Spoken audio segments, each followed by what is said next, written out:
locally owned. I'm from Amsterdam, so they can expect good football food, baseball food, pizza, wings, and beer.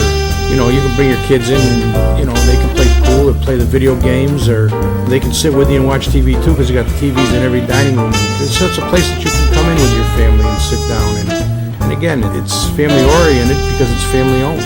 When you walk in here, it's like a TV show, Cheers. Everybody knows your name. And you can expect that from in here because everybody knows everybody else.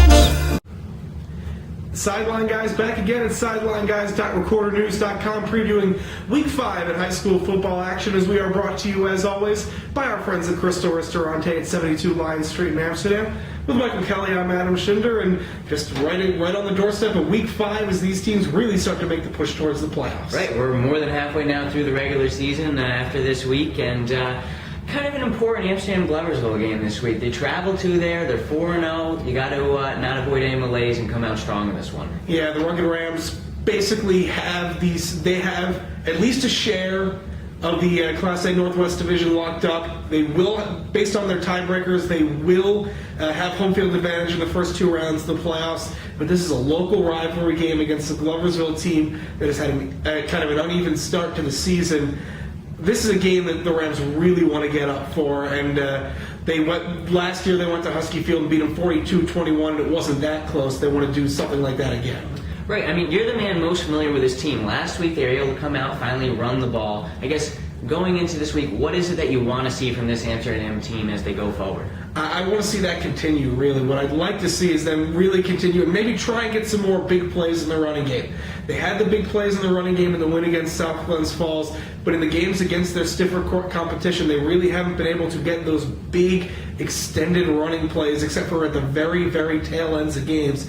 Really like to see that explosiveness continue, and they should be able to do that against the Gloversville team that has given up some big plays in their losses this season. Right, this is kind of like this past week with South Glens Falls. This is a chance for this offense to, they get to go against not their own guys in practice, but maybe a little bit less pressure this week, knowing the division is clinched. You can work on some things, but you also want to make sure that you do win this one. Yeah, and the Huskies do have some dangerous players on offense. Cameron Oathout at quarterback. He's a dual threat. He runs the ball well, which means containing the edges is going to be very important, and those defensive ends have been so good for Amsterdam this season. And then he's got some good receivers, a guy like Jake McCloskey, who's not very big, but very quick and very good in space. Again, will be a good test for the Amsterdam secondary as they move on this year.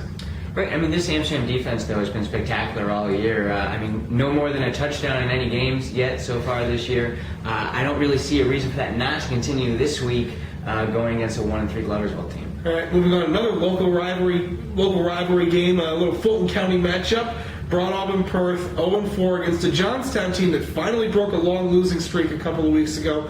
Had a respectable showing a week ago against Shalmont. So this is one that the Patriots really are going to want to get up for.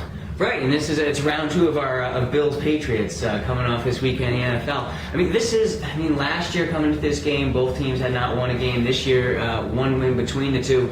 This is always an important rivalry game, but this is also an important game because Brown Perth needs this one. They don't want to go to 0-5. You got to eventually get that first win if you're going to even think about qualifying for sectionals. And Johnstown, another team that's got a quarterback playing very well in Matt Heck, but the Patriots, you got to think after a couple of weeks against Shalmont and Schuylerville, they want to get that offense back to the point that it was when they were moving the ball very well the first 2 weeks of the season. Well, through the first few weeks of the season, R.J. Pinjatorg, the quarterback, was among the top 5 or 6 in Section 2 in passing yardage, coming off a week where he was 3 of 14 for 38 yards against a very good Schuylerville defense. That Patriots offense is going to look to rebound, and they're definitely going to do at least the same since they didn't score any points last week. All right, and the other Friday night game, full Friday night slate, Canajoharie going to the road, going way out far, one of the longest road trips you can find in all of Section 2, to go basically to the Massachusetts border to go out and face Taconic Hills in what is really a must-win game for both teams if they want to find a way to get that 4th playoff spot in the Class C South Division. It is a must-win game for both teams because both teams, after this, 2 games left each against Chatham and Waterville, two of the top 3 teams in that division. This is a really important game. Canajoharie needs to figure out a way to get some passing into their offense. Otherwise, it's going to probably be a long day again for the Cougars. Yeah, really, you figure at this point the Class C South Division, that fourth playoff spot, is going to come down to really a three-team chase between Canajoharie, Taconic Hills, and Voorheesville. Taconic Hills beat Voorheesville. Voorheesville just beat Canajoharie. If Canajoharie beats Taconic Hills, now we've got that weird three-team head-to-head thing, and it all comes down to those quarter points for the Cougars yet again. Which I was going to say, the most important thing going to this game is, well, you have to win. You also have to get up early because you need to secure all those quarter points in order to advance through Section 2's wacky tiebreaker system. All right, now slinging all the way up to the top of the Class C South Division, the Fun of Fultonville Braves, after a great four-game start to the season, now they have their Caro Durham bye week, and they have a break before they head down to their final two games of their season.